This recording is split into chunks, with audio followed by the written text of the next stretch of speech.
کہ استاد کی عظمت، استاد کی قابلیت اس کے شاگردوں میں جھلکتی ہے۔ اگر استاد قابل ہو تو شاگردوں کا مستقبل روشن ہوتا ہے،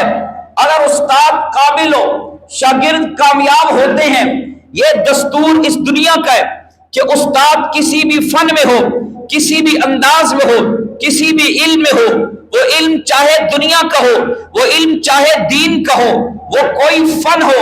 کوئی کام ہو، اگر استاد قابل ہوگا، استاد محنتی ہوگا، استاد دیندار ہوگا، استاد محبت کرنے والا ہوگا، استاد شاگردوں کے لیے دعائیں کرنے والا ہوگا، استاد شاگردوں سے وفا کرنے والا ہوگا، تو استاد کی ادائی شاگردوں میں نظر آئے گی۔ شاگرد کامیاب ہو گئے، ان کی کامیابی گویا استاد کی قابلیت کی دلیل ہے کہ یہ استاد بڑا قابل ہے۔ آپ اس کو اس تناظر میں دیکھیے کہ آمنہ کے لال ایک ایسے استاد ہیں کہ ایک استاد وہ ہے جسے میں اور آپ استاد کہیں، کالج یونیورسٹی اسے استاد مانے، اس کے پاس ایک ڈگری ہو، لیکن حضور تو ایسے استاد ہیں کہ انہیں اللہ نے استاد بنایا۔ آپ کا استاد کسی سے سیکھتا ہے، لیکن حضور ایسے استاد ہے کہ اس کائنات میں کسی سے نہیں سیکھا، آپ کو ڈائریکٹ اللہ سکھانے والا ہے۔ اس پوری کائنات کے استاد ہے، ساری انسانیت کے استاد ہے، یہاں تک کہ دنیا کو علم سکھانے کے لیے آنے والے انبیاء و رسول کے بھی آمنہ کے لال استاد ہیں، آنے والے نبیوں کے بھی حضور نبی بن کر آئے ہیں۔ اس پوری کائنات میں ایسے استاد ہیں، آپ نے شاگردوں کو ایسا علم سکھایا ہے، ایسی محبت سکھائی ہے، ایسی وفا سکھائی ہے کہ پھر کائنات میں قرۂ ارض نے، رہتی دنیا نے ان کی وفاؤں کی داستانیں دیکھی۔ وہ لوگ جن پر کوئی حکمرانی کرنے کو تیار نہیں، وہ لوگ جو جہالت کی انتہا پر تھے، وہ لوگ جو غصے میں آ کر 120 سال تک لڑائیاں لڑا کرتے تھے، وہ تہذیب سے نہ آشنا تھے، وہ لوگ جو تمدن سے نہ آشنا تھے، رہن سہن کے آداب سے نہ آشنا تھے، اخلاق سے نہ آشنا تھے، وہ لوگ جو رحمت عالم صلی اللہ علیہ وسلم کی قربت میں آئے، آپ علیہ السلام نے انہیں محبت کی نظر سے دیکھا، انہیں اتنا کامل بنا دیا کہ چلتے فرش زمین پر ہیں، ان کی قدموں کی آہٹ جنت میں حور و ملائک کو اللہ سناتے ہیں۔ وہ لوگ اتنے قابل بنے کہ سیدنا فاروق اعظم حضرت عمر بن خطاب رضی اللہ تعالی عنہ ایک مرتبہ اپنے جانوروں کو چرانے کے لیے ایک وادی میں کھڑے ہیں، بکریاں سنبھالی نہیں جاتی، اونٹ سنبھالے نہیں جاتے، عمر کی بات نہیں مان رہے۔ اس دوران ایک راہب ملا، راہب نے کہا عمر ایک وقت آئے گا اللہ تجھے حکمران بنائیں گے، یہ جس جگہ پہ تو کھڑا ہے اس جگہ پہ تیری حکمرانی ہوگی، تیرا سکہ چلے گا، تیرا حکم چلے گا، مجھے لکھ کر دے، جب تو حکمران بنے گا مجھے یہاں سے نہیں نکالے گا۔ عمر بن خطاب نے کہا کیسی باتیں کرتے ہو، آج میری بات جانور نہیں مان رہے، میں حکمران کیسے بنوں گا؟ اس نے کہا کوئی شک نہیں عمر تو سچ کہتا ہے، آج تیری بات بکریاں نہیں مانتی، لیکن تو ایک استاد کی شاگردی میں آئے گا، وہ تجھ پہ نبوت کی نگاہ ڈالے گا، وہ تجھے اتنا کامل بنا دے گا، آج تیری بات بکریاں نہیں مانتی، کل تو خط لکھے گا دریا بھی تیری بات مانیں گے، کل تو حکم دے گا ہوائیں بھی تیری بات مانیں گی، کل تو حکم دے گا آگ بھی تیری بات مانے گی۔ یہ سب رحمت عالم صلی اللہ علیہ وسلم کے کمال کی دلیل ہے، شاگرد کا کمال استاد کے کمال کی دلیل ہوتا ہے۔ یہ شان ہے خدمت گاروں کی، سرکار کا عالم کیا ہوگا۔ آپ صلی اللہ علیہ وسلم نے جنہیں پڑھایا، جنہیں سکھایا، جن کی تربیت کی، جب وہ اتنے کامل بنے کہ وہ جانوروں کو حکم دیتے ہیں۔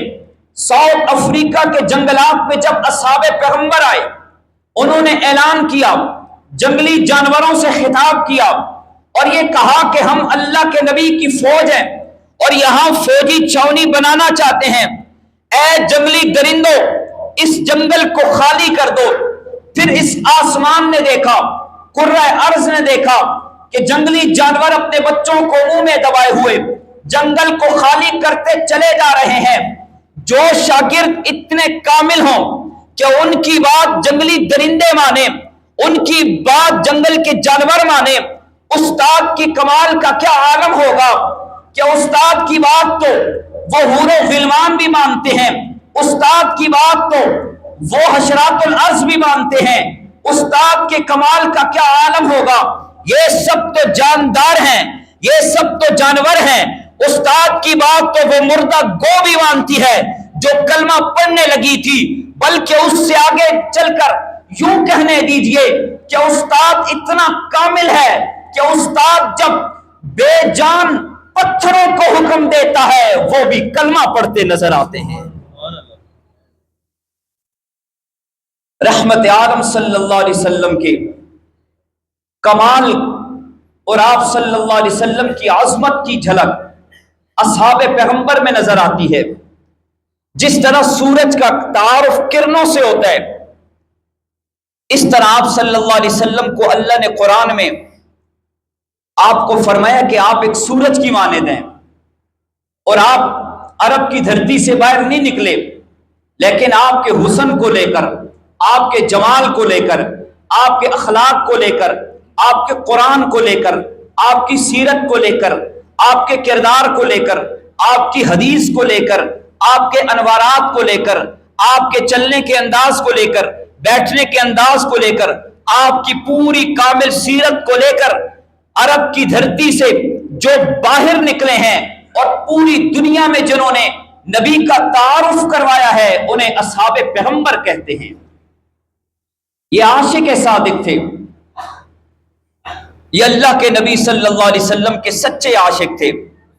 شاگرد سے استاد کی پہچان ہوتی ہے، شاگرد کے کمال سے استاد کے کمال کا تعارف ہوتا ہے۔ شاگرد اگر اپنے گھوڑوں پہ بیٹھیں اور پھر وہ گھوڑوں کو حکم دے، شاگردوں کے گھوڑے اگر سمندر میں تیرتے نظر آئیں تو استاد کی سواری جنت میں کیوں نہ نظر آئے۔ استاد تو اتنا کمال والا ہے کہ استاد کی سواری عرشوں پہ نظر آتی ہے۔ استاد کی پہچان شاگردوں سے ہوتی ہے، رات کی پہچان اندھیرے سے ہوتی ہے، صبح کی پہچان سویرے سے ہوتی ہے، دن کی پہچان اجالے سے ہوتی ہے، برف کی پہچان ٹھنڈک سے ہوتی ہے، آگ کی پہچان تپش سے ہوتی ہے، آسمان کی پہچان ستاروں سے ہوتی ہے، سورج کی پہچان کرنوں سے ہوتی ہے، قرآن کی پہچان سپاروں سے ہوتی ہے، میرے آقا کی پہچان نبی کے یاروں سے ہوتی ہے۔ کس نے ذروں کو اٹھایا، کس نے ذروں کو اٹھایا اور صحرا کر دیا، کس نے قطروں کو ملایا اور دریا کر دیا، کس کی حکمت نے یتیموں کو کیا در یتیم اور غلاموں کو زمانے بھر کا مولا کر دیا۔ اصحاب پیغمبر کی سیرت، اصحاب پیغمبر کی عظمت،